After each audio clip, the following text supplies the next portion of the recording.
오늘은 간만에 싱가포르 코로나 바이러스 관련 업데이트를 드리겠습니다.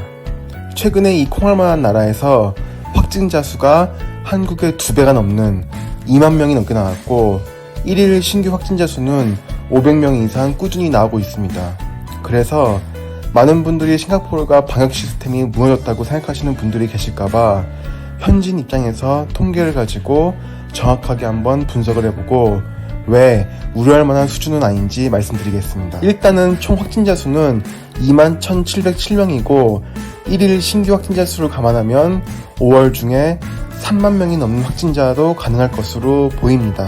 누적 퇴원 환자 수가 835명인 걸 보면 한국보다는 퇴원하는 속도가 매우 느리다고 생각하실 수도 있겠지만 대부분의 확진자가 최근 한 달 사이에 발생해서 아직 입원한 지 채 한 달도 안 된 확진자들이 대부분이라서 그렇습니다. 사실 총 확진자 수 21,707명 중에 지역 감염은 1,272명이고 19,232명은 외국인 숙소 내에 있는 외국인들입니다.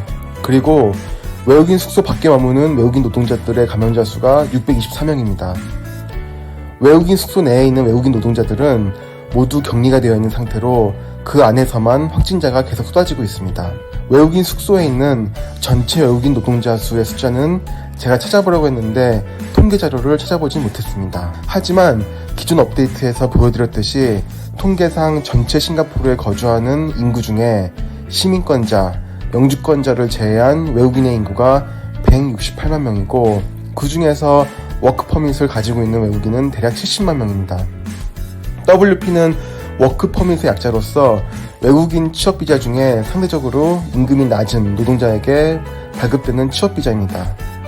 외국인 노동자 숙소에 거주하고 있는 건설 노동자들도 모두 WP를 가지고 있고 호텔, 음식점 등의 요식업에 종사하는 분들 또한 대부분 WP를 가지고 있습니다.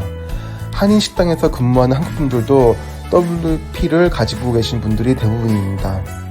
전체 워크퍼밋을 가지고 있는 외국인 노동자 수가 70만 명이고 제가 관련 자료를 찾아보면 대략 20만 명 이하의 외국인 노동자가 외국인 노동자 숙소에 있을 것으로 제 개인적으로는 예상해 봅니다. 전체 확진자들을 분포로 보면 외국인 숙소에서 나온 확진자가 총 확진자의 91%에 육박하고 지역 감염은 6%에 불과합니다. 외국인 숙소에 있는 외국인 노동자는 모두 격리가 되어 있으니까 일반인들이 가장 신경 써야 봐야 할 부분은 지역 감염입니다. 물론 외국인 숙소에 있는 외국인 노동자분들 사이에 더 이상 확진자가 발생하지 않았으면 좋겠다는 진심이 있지만 일단 이번 영상에서는 싱가포르에 거주하는 일반인들에게 코로나 바이러스에 대한 위협이 얼마나 큰가에 대해서만 한번 생각해보는 겁니다. 지역 감염자 1일 확진자 숫자는 서킷 브레이커가 발동한 4월 7일 이후로 계속 감소하고 있습니다. 현저히 계속 감소 추세이고 근미래에는 1일 확진자가 사라질 것으로 보입니다. 외국인 숙소 밖에 머무는 외국인 노동자의 1일 확진자 수도 감소 추세이고 다만 외국인 숙소에 머무는 외국인 노동자의 1일 신규 확진자 수는 줄었다 늘었다를 반복해서 아직 감소 추세로 속단하기는 무리가 있어 보입니다. 증가 추세는 확실히 아닌 것 같긴 합니다.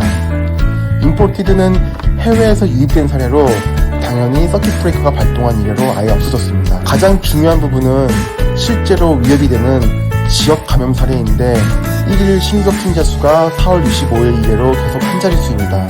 의외로 어제, 즉 5월 8일에는 10명이 발생했지만 대체로 신규 1일 확진자 수는 지역 감염 사례는 대부분 한 자릿수입니다. 지역 감염이 하루 수백 명씩 발생하면 이 조그만 나라에서 정말 큰일이겠지만 하루에 한 자릿수로 발생하기 때문에 제 생각에는 지역사회에서의 큰 위협은 없다고 결론을 맺었습니다. 물론 서킷 브레이커가 끝나면 6월에 일상으로 복귀를 하면 또 어떻게 될지는 모르겠습니다. 그럼 간단히 코로나 바이러스 관련 업데이트 영상을 마치겠습니다. 감사합니다.